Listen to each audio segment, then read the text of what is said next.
Meaningless. Everything is meaningless. I'm Dr. Carol. Thank you for joining me on this episode. Those words, while they may resonate with your heart, you may think they're wrong, but actually those are words from the Bible.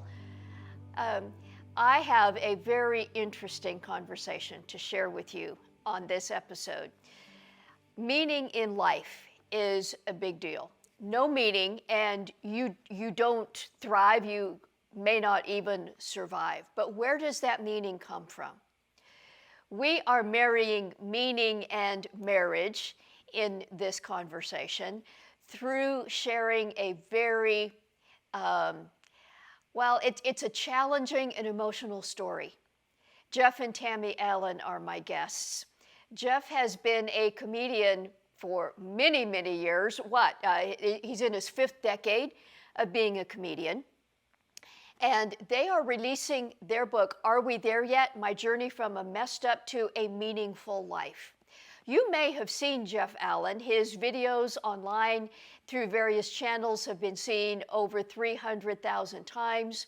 He has been in just a lot of venues and is, Jeff Allen 2.0 comedy tour. He's just finishing and going to be starting one from the book soon.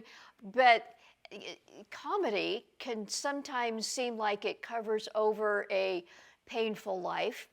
In this conversation, Jeff and his wife Tami open up about where meaning was missing for them and the really harm and trauma that they experienced in the early years of their relationship, what it looked like when Christ came into their lives. And it wasn't as simple as you may think. They didn't come to Christ together, and that there was a bit of turmoil there. But then how things have been different since then. Jeff and Tami get a bit emotional at times in this conversation. They open up their hearts. One of the most vulnerable and emotional conversations I've had in a long time. I think you will find this very meaningful. Do check the links under this video. But for this conversation, here is Jeff and Tami Allen. Well, Jeff and Tami Allen, I am really pleased and honored that you are here today. Thank you both so much for just having this conversation with us. We're going to talk about some good stuff. Yeah. Well, thank you for having us. Again, we can't do it without you guys. So I really appreciate it. Thank you. Yeah. I see behind you the book, and we're going to talk about a lot of that specifically. Are we there yet? I was privileged to read that in advance, and just some really beauty out of hard things. This is relationship prescriptions. That's the focus of our show. And so maybe we can just start with hearing a little bit about how the two of you came together. How long ago was that? How did it all begin? Well, we just had our 37th wedding anniversary. So hey, congratulations. She was a waitress at a comedy club, and I had... You'd sworn off waitresses. That's the kind of self-discipline I have. I swear them off, and then the next thing you know, I'm dating one again. So. And fell in love with her laugh before I even laid eyes on her. And I heard her laughing in the back of the room and immediately was attracted to it. And then she walked out, in short leather skirt and a white blouse and 1980s permed hair, and that was it. Well, you're wearing a white blouse again today, Tami. Yeah. Jeff, I don't think I've ever interviewed a comedian for our program before. So, Tami, I got to ask you, is Jeff funny at home? Bad question to ask. I always think that that's the way it is, but comics, my experience with this comic is that they're emotionally damaged and that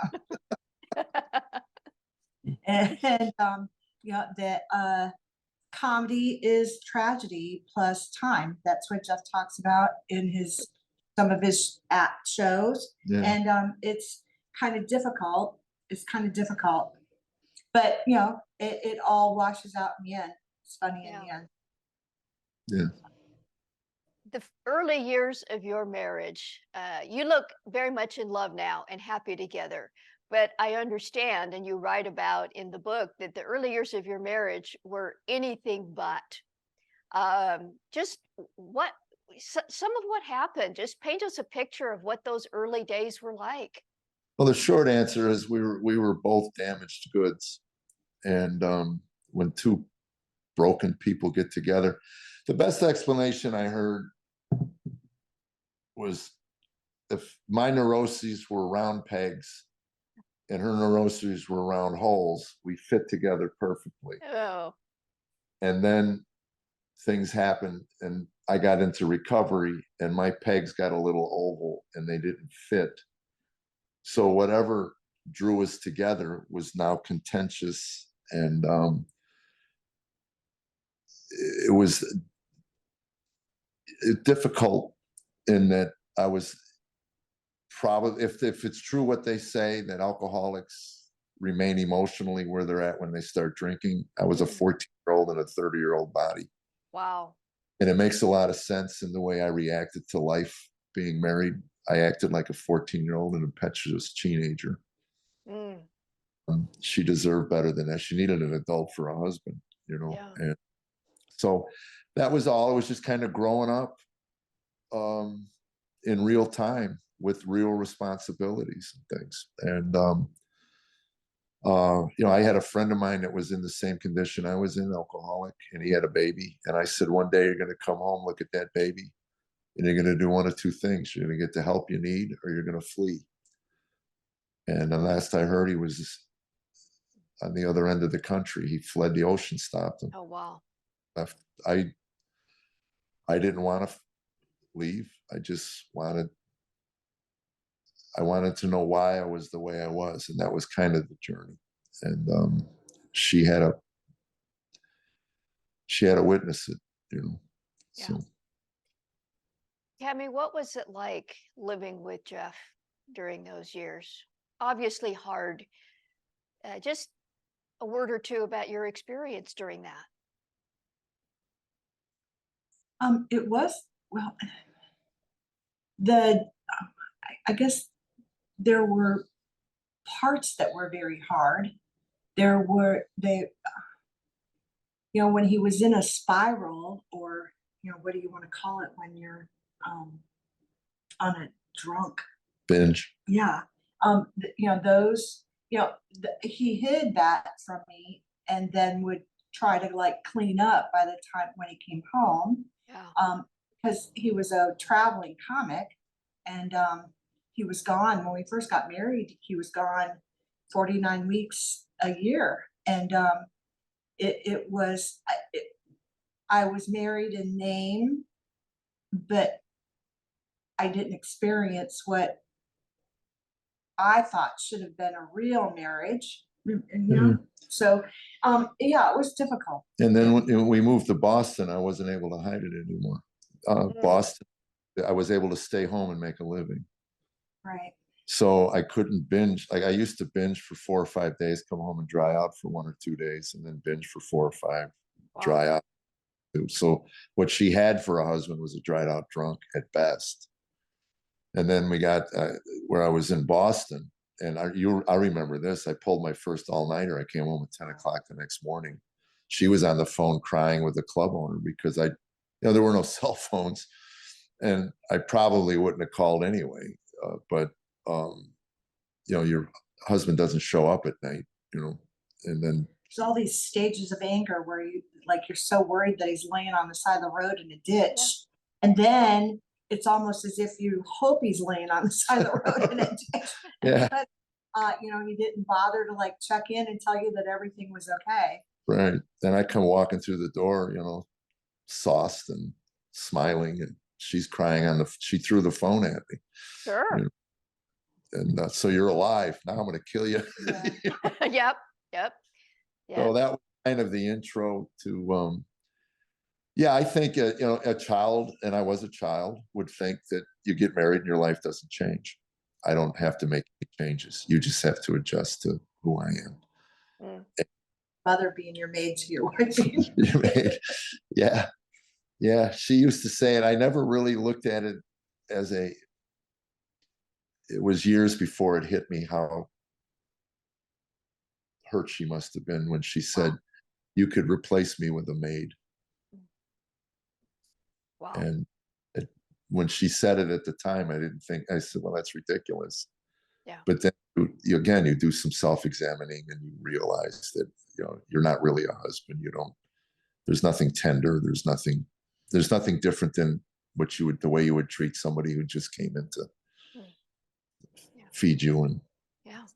do your dishes and things. So From reading your book, I understand you were not walking with Jesus during that period of time. no. Weren't Christians. Um, what made you say, I've got to change? And how did that change begin? Well, we wrote about it in the book. Um, that night that I spanked my 6-month-old son, and Tammy sat on the end of the bed and fed him, was the shame cut through the alcohol and the cocaine, unlike anything else. And I had told her that if you don't take me to AA, I won't go. And if I don't go, we're not going to make it. I just, not even thinking about the fear that would have sent through her. I mean, she already had one child with somebody, and now not even a year into this marriage, your husband's gone. I don't think we're going to make it, you know? Mm. And, but that was the beginning when I went in to the 12-step rooms, and I knew I had to quit drinking. I naively thought if I quit drinking that everything would be perfect. Wow. Yeah. And that's where the title of the book came from. Are we there yet? Yeah. Because the impatience of recovery. Every little victory you make in recovery, you think, good, I'm there. I made it. Now I can settle back and and again, you get to a point where you're mature enough, you realize that this is just a lifelong. It took me a lifetime to get there, and it's going to take a lifetime to get out of there. Mm. Mm. Um, I'm just glad I have a life partner to share it with. Yeah. Sure, she probably wishes I was a better carpenter. We're good. We can hire carpenters. Yeah.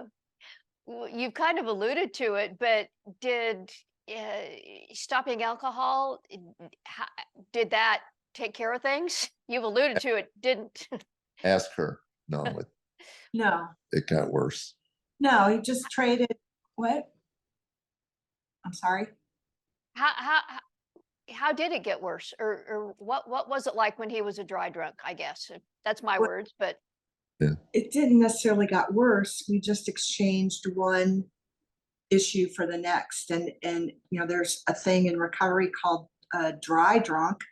yeah, The anger, all that stuff was still there. That the ability to anger quickly and for unreasonable things, that was all there. And it was yeah, it was just it was like walking on eggshells. You never knew what was gonna set things off.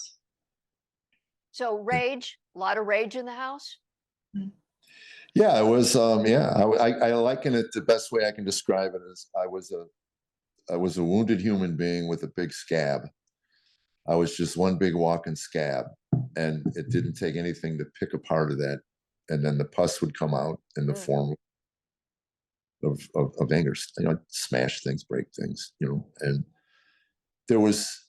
I'd get periods maybe where I'd go a week or two and think, man, things are, and then something would happen and I'd be breaking things again. And then the shame cycle kicks, Yep. Even today, if I say something to her that I'm ashamed of, that shame cycle kicks in and I'm gone. I'm no longer in my body. And it runs its course. Fortunately, it doesn't happen that often anymore, but there are these rare occasions. But back then it was constant. Wow. I would You're not do there yet. Are any of us there yet? back to, No, the title of your book. And thanks for being honest about that. yeah. Yeah. No, that was, I wanted the subtitle to be, "Are we there yet? If we lived here, we'd be home now." And, but that is, to me, Christians know that earth is not their home. This is not our home. Yes. And the graveyards are filled with millions of souls from despots who tried to create heaven on earth. And we know better. But they opted for another subtitle. But I like, if we lived here, we'd be home. That would have resonated. Yeah. Um, Jeff, one of the lines in talking about your book, leave it to a comedian to find God in the most depressing book of the Bible. Talk about that. Well, it was at the end of the search.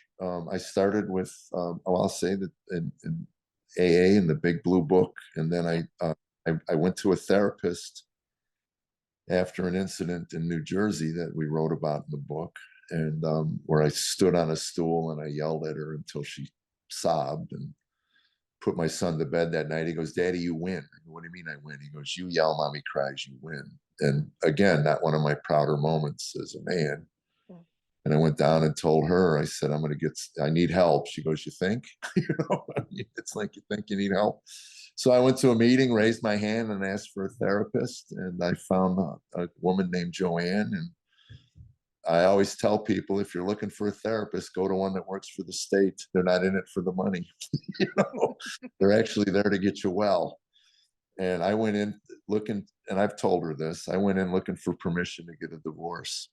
I wanted to tell my tale of woe to this therapist, and I wanted her to pat my hand and tell me, "You poor man, you need to get out of this." She's a horrible person. And Run away quick. run. She's just awful. I told my tale of woe. She said, "If you came here looking for divorce, you came to the wrong person." I mean, it's like she saw right into my heart, and I went, "Oh no, I want to get well. I want to get well." Well, she put a book in my hands called Road Less Traveled, Scott Peck's Yep. seminal work. It was an amazing book. But what I got out of that was two things. Life is difficult. And when it can be accepted as such, it no longer is. So came out of that with life is a series of problems. I have a lot of bad problem solving tools. So if I can get a new bag of tools. So then the other thing I got out of it was true love cannot begin until conflict enters a relationship. So there's no such thing as a conflict-free loving relationship. And Wow. so you see it in the culture today. Everybody chases that euphoria. That initial art of attraction, which when we studied the Song of Solomon, the art of attraction, that's just an illusion that God gives us to so that we would procreate, that keeps the species going. The true love begins when you conflict with each other and you say to yourself, "It's worth sticking around." Especially my upbringing, when conflict entered, it was fight or flight for me, because people got hit or people got thrown.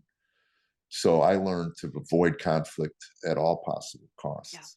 Yeah. Prior to Tami, every relationship I had ended when conflict entered. I would just leave and people go, "What happened to so-and-so?" And I'd say, "She wasn't worth the hassle." Mm. But in the end, I just didn't want to conflict. She'll tell you. I mean, Well, I was just remembering, remember when we first started like being married, and we'd go to a restaurant and food would come out and be bad, and I'd go, "Well, just send it back." all right. And he would like try to like eat it like it was gravel or something, but he refused. It was conflict was bad. He Yeah. refused to send it back. Right. And it's funny because the other side of that is people go to those EST courses and then they just start throwing food at waiters because I'm getting well, it's just, so, but she's right. I to this day, I abhor conflict, and that's why I have a manager that loves it, and and He and handles the business conflict, so you he don't have to. Yeah. just be myself. But it's hard to exist in a marriage if you're not willing to conflict with one another in a healthy way.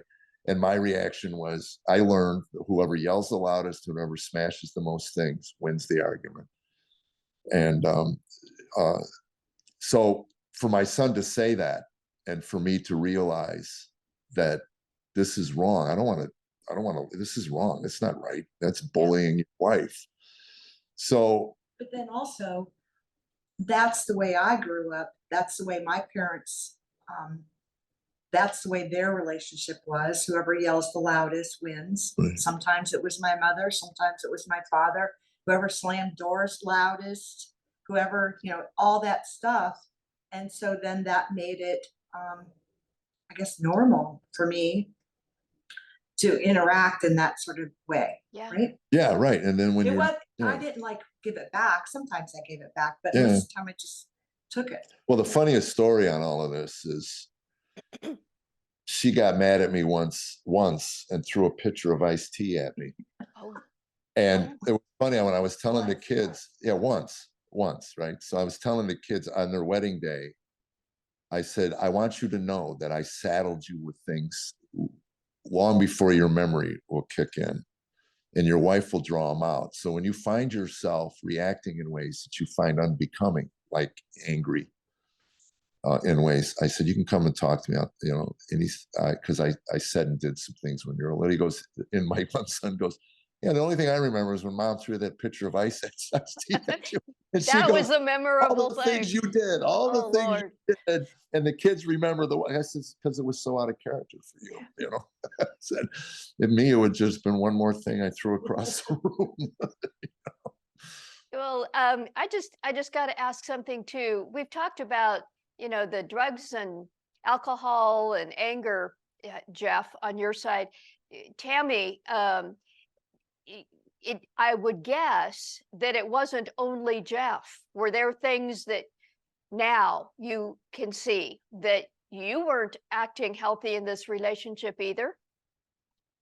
I wasn't dependent on alcohol or drugs. I just probably had a codependent mentality that it was okay to treat me like this. And I didn't have the ability to know that I knew that it was wrong. I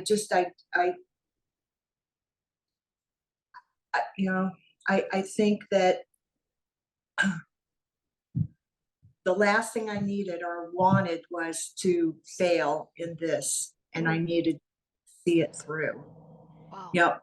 Right. I was. Yeah, she said, and I think this was profound when we were talking about possibly doing interviews for the book. She's never been interviewed. So, I mean, maybe once, I think years ago. Well, But, I'm honored. Wow, but I'm honored, guys. it's Yeah. not, and again, she is, I don't want to put words in her mouth, but she has told me these things, like in my show, I create an image of her in my comedy show. Right. So people have an imagination of what she might look like or whatever. So she doesn't want to, and then if she's in the room and they find out she's in the room, they start looking at her while I'm performing. So she's always kind of stayed in the background. So I mentioned that when we write this book, people are going to want to talk to you. And one of the things that we talked about was, why did you stay with them? Mm-hmm. And she said to me, and I thought this was really wise. She said, the woman I am today would not even date the man you were. Wow. I wouldn't even, I mean, the reaction to that would be toxic. And it is, it's like now when I see apathetic kids, young men in the airport, I'll see these apathetic, and that's so toxic to me because I was like that. It was, I can feel it.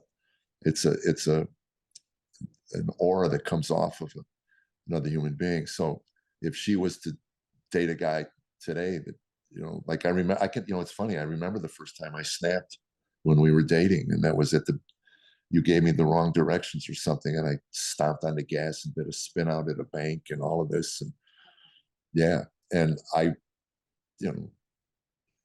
believe that the woman she is today that would be the end of the relationship. I'm not going with another guy like that. There's no way. Yeah. But back then she had probably, I think you just had left. I had no self-value. There again, we didn't touch on a lot of this as how I was raised or how my parents spoke to me, but it was, damaging. Well, And tell her what they said about having a baby out of right. wedlock. Right. Well, Yeah. I would be a two-time loser if I divorced him. And Mm. what man would ever want me? Because I'd had two children by two separate men. And it was, nowadays that's just so. Wow. So, Jeff, that's the kind. Yeah, So, oh nowadays my. that's it, just 2 by 2 men. I got 4 with 4 guys. So. But it was just, it was, I don't know. It just wasn't necessarily a good thing. So, yeah, so I just knew that I needed to try to like prove to myself and prove to others that this was the right thing. Mhm. And we did divorce. I mean, we just never filed the papers. Papers. And wrote about in the book. I mean, we Yes. got 10 minutes from the courthouse with notarized divorce papers.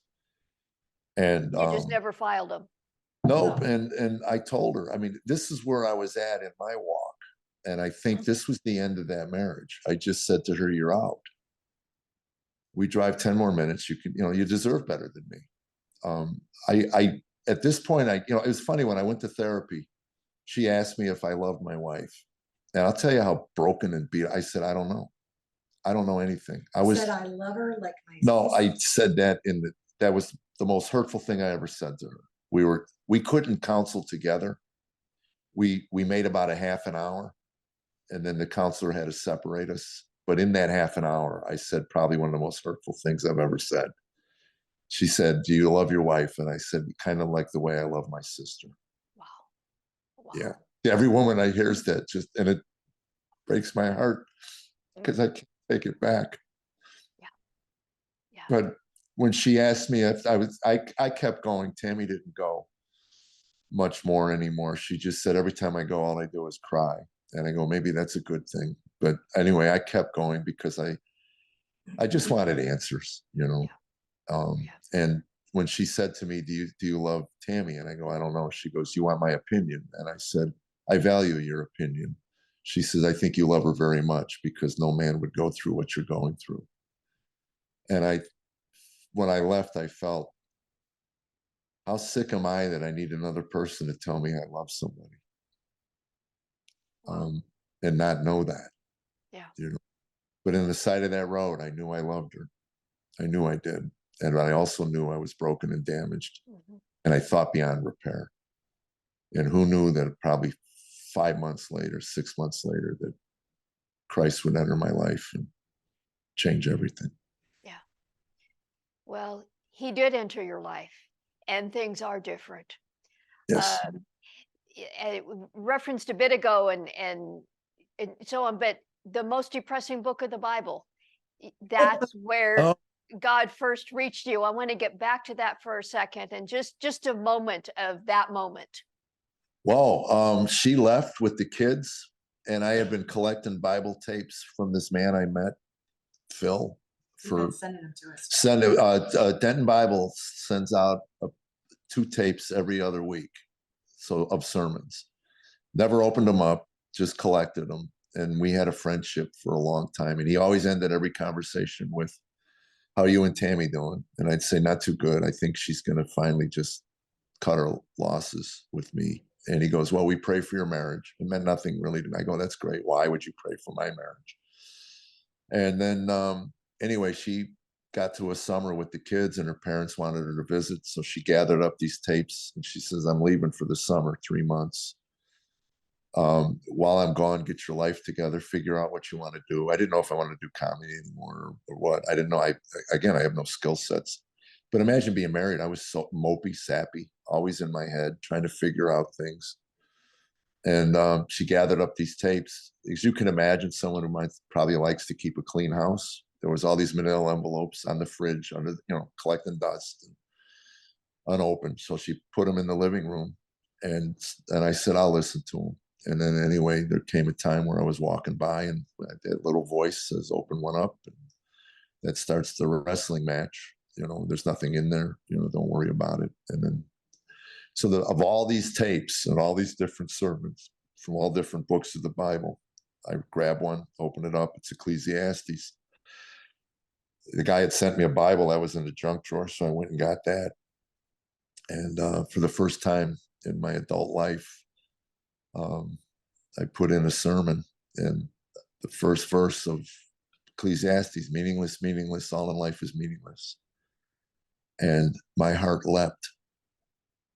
That was a deep, profound truth that I knew after 7 years of trying to seek and find something.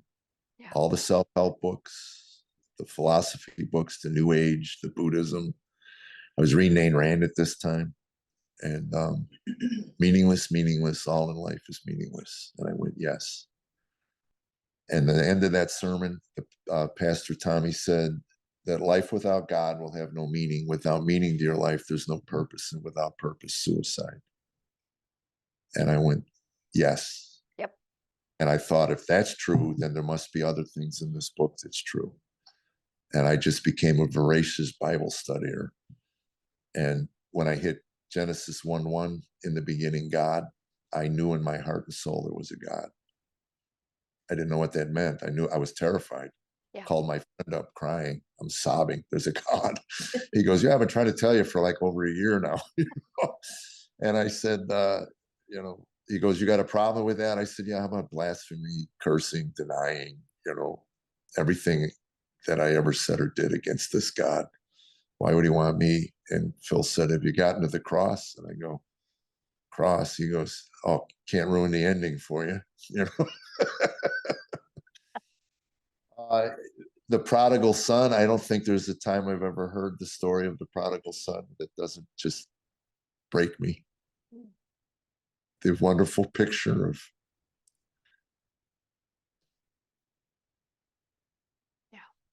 the fallen son who threw everything of his inheritance back in his father's face and was hesitant to come home. And the father says, runs to his son. Get the fatted calf. Our son that was lost is now home. What a beautiful picture of our loving Father. And but to me, this day, Ecclesiastes, if I was the king of the world, every incoming freshman in high school would have to study the book of Ecclesiastes. And every outgoing senior would do a refresher course. We are living in a materialistic foundation, and it has failed our young people. And they don't know why. They sit and they chase and they pursue everything Wall Street tells them to. And they get emptier and emptier and emptier, and the suicide rates keep climbing. And I want to shake them at the airport and tell them, it's beyond Wall Street, social media. It's time. Well, that's Wall Street's just a generic term, but that's what it is. It's just they've been sold a bill of goods, and there's an answer, and it's just come home to the Father, repent, and just say, I'm sorry, I threw your inheritance back in your faith. And it's just common grace, and that is where the meaning is. Everything here, and that's a big part of your message and the message of the book. Everything here is meaningless without God, and with God, there is meaning. If you don't have a relationship with the Creator, you can't possibly enjoy the creation. That's good. They'll just keep grabbing and grabbing, and it's never enough. Pascal described it as a God-shaped hole that we keep trying to stuff the earth into, all of these things. And the only thing that can fill it is God's Spirit. And I love what Pascal said. If I'm wrong, if I've been wrong about Jesus and God and everything, who's been harmed? Right. I think I'm a better husband for it. I know I'm a better father. I'm a really good papa. Yeah. We just had them for 3 weeks, all 4 of them. Oh, that's amazing. We'll get to grandfathering, grandparenting. Tami, a question. I understand that when Jeff first started following Christ, you weren't thrilled. You hadn't been. I'd just like to know what it was that brought you to Christ. It wasn't at the same moment as Jeff, but you did meet Christ. What did that for you? All right, so I was raised in the church, and but I was what I saw was hypocrites and people that behaved one way on Sunday, and then when we got home, behaved much differently. Yep. And that was difficult. It was difficult for me to marry the two. And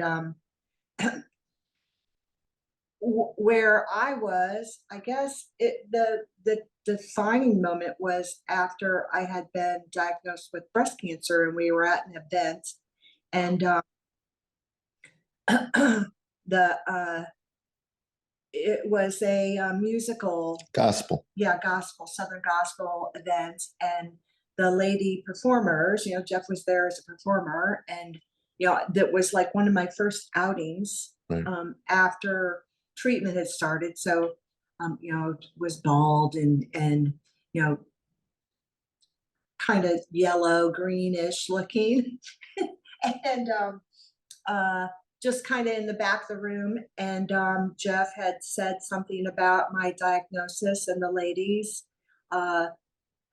some big, powerful, powerhouse Southern gospel women stood up and said, "Where's that Tami?" And We want to pray with you. they laid hands on me and prayed for me. And we were later in the cafeteria. I remember it one way. Jeff remembers it a different way. But I said to Jeff, I felt Jesus. I felt God in the room. I felt as if I was healed. And I felt as if, there was that I didn't need to, I knew definitively that I wasn't going to die. That's what she said. I know this is not going to be fatal. Yes. Wow. Wow. So, as crazy as that sounds, that's what I knew, and that's what I believed, and it was the truth. And Yes. right. And so there was a newfound I guess a light, something that came over me. And I was able to walk hand in hand with my husband at that point. Yeah. On this journey. Yeah. Beautiful. I'm sure there's many, many pieces of your story. I feel like we've just gotten started, but I want to just, for our viewers and listeners, just ask a couple questions specifically about them. The two of you had some very, very troubled and painful early years together, but Christ came into your life. You're still together. Lot of joy, even with hard things. What we have a lot of people in the middle of a troubled marriage who listen and watch to our program. What is 1, 2, 3 things that you might say to somebody who finds themselves in the middle of a very troubled marriage? I think the one thing, it's really only one thing, is just take divorce off the table. Okay. If that's not an option, then you have to look at other options. And everybody's different. I mean, whatever your issues are. We share in the book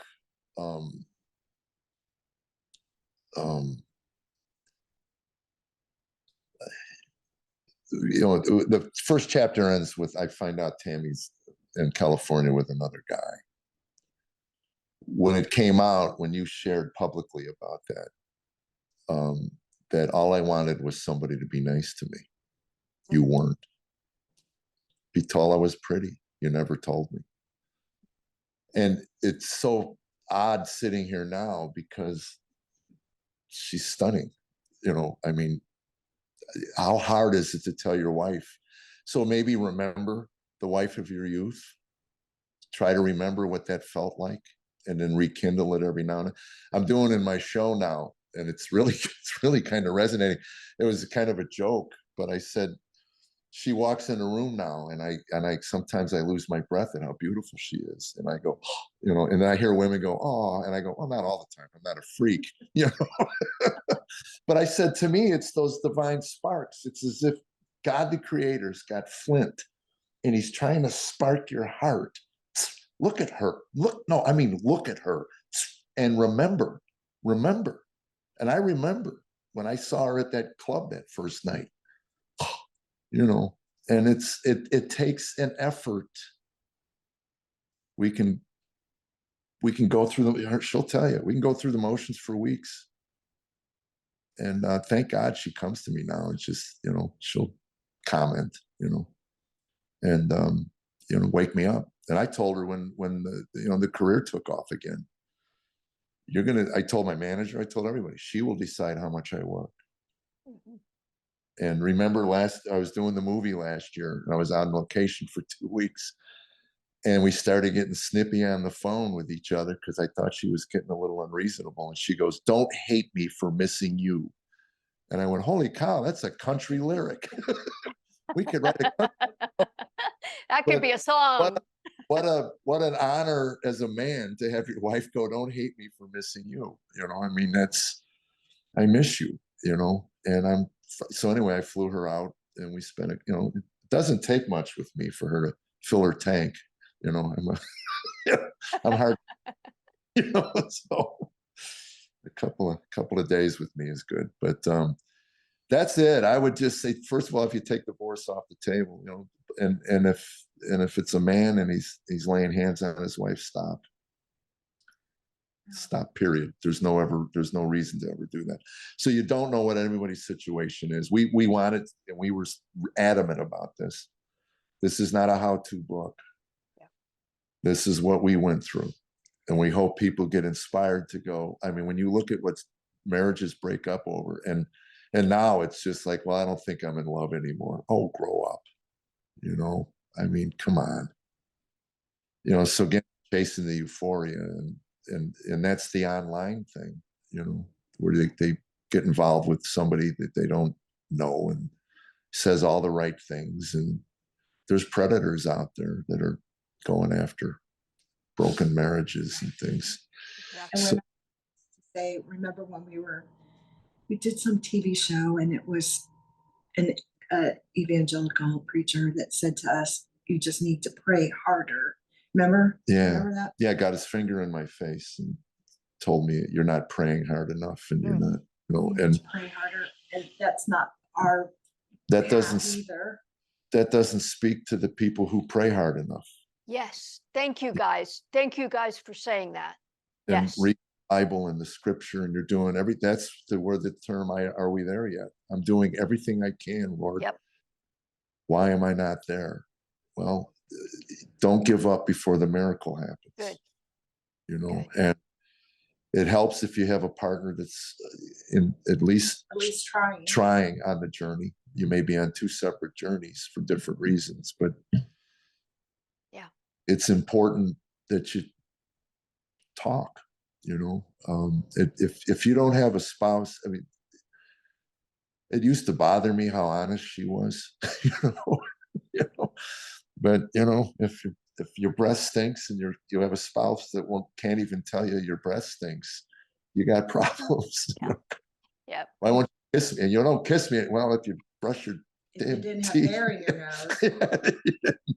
you know, if you didn't groom, you didn't, you know, all this stuff. So it's like, you know, yeah, I put my head down, I do what's in front of me, and I don't pay attention to those things. So I'm glad I have a wife that at least tells me when my feet stink, you know, Very and much so. Very doesn't much hurt. so. Just thank you. I can handle that. I can do that. Yeah. You know. You guys are now grandparents. You've alluded to that. You mentioned, Jeff, talking to your kids when they get married. Um, Having seen you as their parents and now them having children of their own, maybe last place I'll just ask you to comment. What is a couple things that you hope your children take from you and move on with their lives and families, their marriages and their children? Things that you would hope they have learned from you.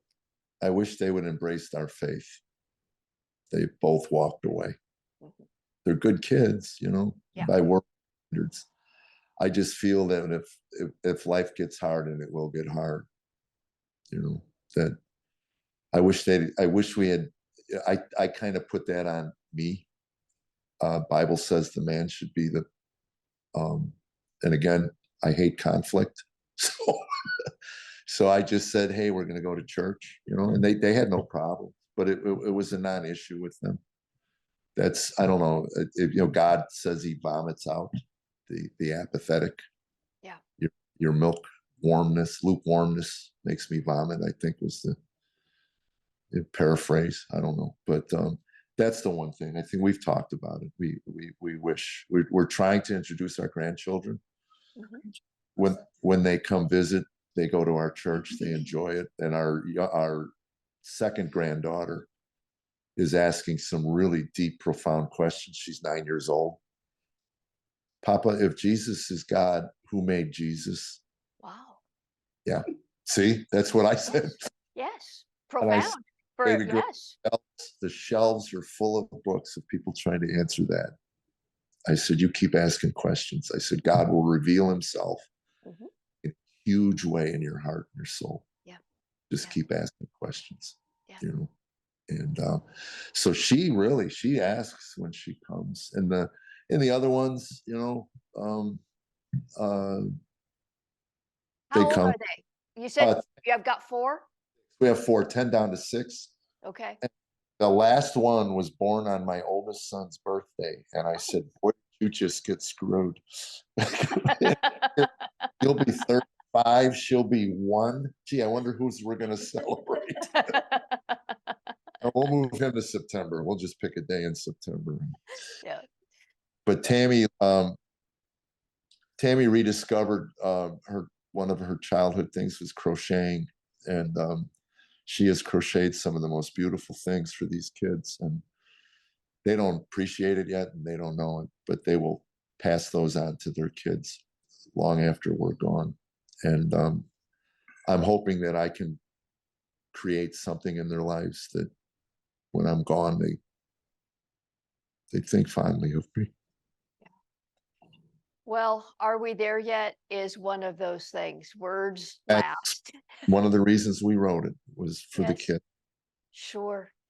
the Sure. history. We will have links under this video or in the show notes if you're listening to the audio. But Jeff and Tammy, just a moment to invite people to your tour, your book, your online stuff. You've got a lot out there. Yeah, they just go to the website, jeffellencomedy.com, and there's links to everything, all the social media pages, and the book. They'll probably connect them to Amazon, but Walmart just made a big order. So Congratulations. That's great. yeah, Walmart, you can go into there. The Sam's Club will have it. Well, on your web is page, all the tour dates. dates, and we're coming out, I think, in September after the book is out with an Are We There Yet tour. I'm not sure what that'll look like. I think the first half of the show will be just some really funny stand-up comedy that get everybody just kind of laughing, and then the second half we'll talk about the book well, she won't be with me, but I'll be at the good places. yeah, the good one, like Hawaii in March. We're going there. Well, We're good. doing some churches in Hawaii. But I won't be in Minnesota in February. Right. She has rules about traveling with me, and it's the first rule is it's got to be a minimum of 5 days. Doesn't have to be in one place, but it has to be in a car. We're not getting in a plane for 5 straight days, and then there has to be an ocean at some point nearby. So, Hawaii qualifies. That sounds like a good plan. Yes. yeah, as a matter of fact, I think even my other wife, my manager, is coming with me. So for that one. Well, guys, it has been a real pleasure. Again, I want to thank you for your being so generous with yourselves, your stories, your heart, and thank you for this time. And may God bless you in your own hearts, in your family, in your continued work. This has really been a pleasure. Thank you. Thank you. Dr. Carol, you're the first one to make me cry. So I consider that an honor. Not that it's painful, but just not that we ever. touch some of those places. We've That's had great. that, but I'm getting them. I think I have low T. So Well, God bless you guys. he has. Thank you, Carol. Thank you very Thanks. much. Well, Jeff confirmed it after we ended recording. He has not yet cried on an interview like this. So we touched some of those very deep places. I truly feel honored that we could go there, that Jeff and Tami were willing to in this conversation. Check the links under this video. The link is there to the book, Are We There Yet? My Journey from a Messed Up to a Meaningful Life. We also have the link to Jeff's website, YouTube channel, the other social media, and seriously, he's got a lot of stuff. I pray that this helped you see some perhaps changes that you need to make that will bring you to a more meaningful life.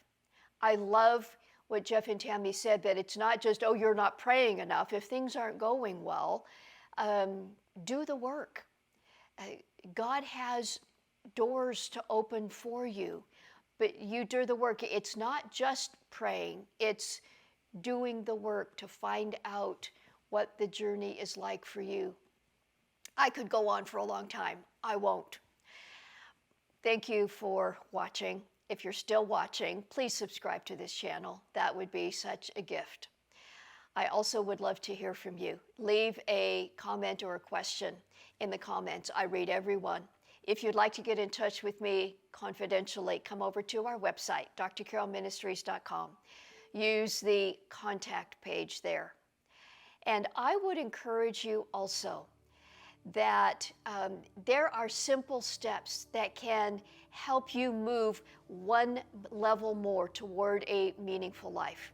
And we have a free short download to help you do that. 7 steps to 7 keys to living fully alive. That link is under this video as well. Thank you again for joining me. And until next time, may God bless you.